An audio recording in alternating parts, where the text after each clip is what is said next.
Desidido ka na ba na umalis? Do you really think na magbabago ang pagtrato ng papa sa'yo kapag ka nakapunta na kayo sa ibang bansa? Luisa, walang need doon, ha? Ikaw ang gagawing utusan ng papa. Sundin ko na lang yung gusto niya. Para wala na ng gulo.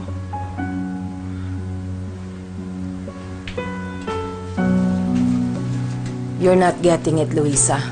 Kapag hinayaan mo ang papa ko na kontrolin ang buhay mo, hindi ka na makakapagdesisyon para sa sarili mong buhay. O kahit man lang sa buhay ng sarili mong anak. I've made the same mistake before.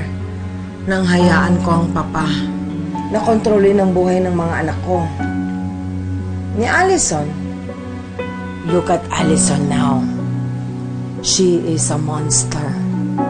Gusto mo ba gawing monster si Ronron ng papa ko?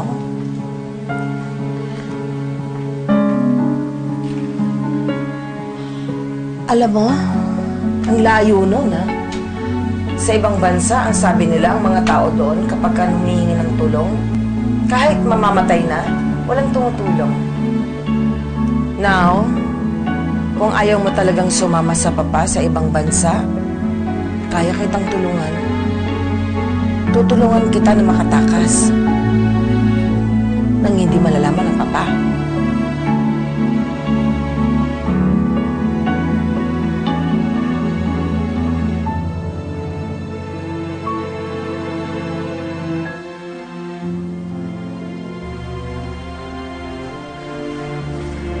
Stella? Yes?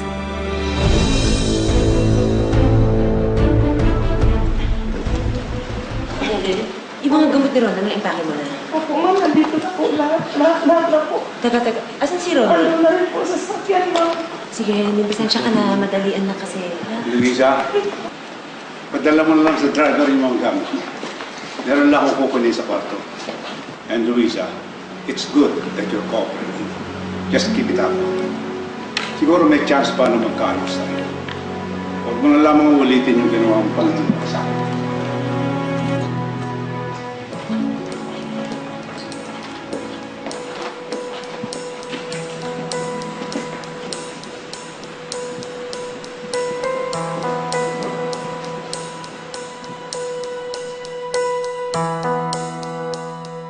Sakay ko na si Ronron, ma'am. Sige po.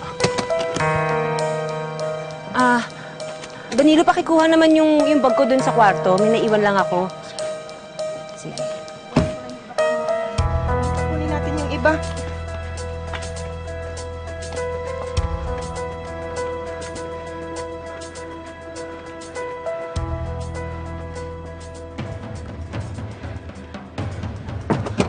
Anak, halika na. Makinig ka kay mama. Huwag ka maingay, ha? Huwag makulit. Ha?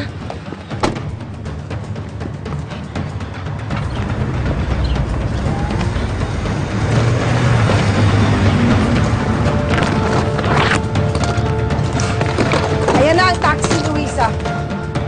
Sige na. Sige na, umalis na kayo. Stella, sigurado ka ba talaga? Kasi baka mamaya halo kami mapahamak dito, eh. Hindi. Magpakalayo-layo kayo at huwag na kayo magpakita kay papa. Sige na. Sige na, lakad na. Anak, sige, pasok na sa loob, anak. Kuya, patulong na lang pa sa mga gamit sila, namin. bilis. Kuya, pabukas na po. Bilisan na po natin.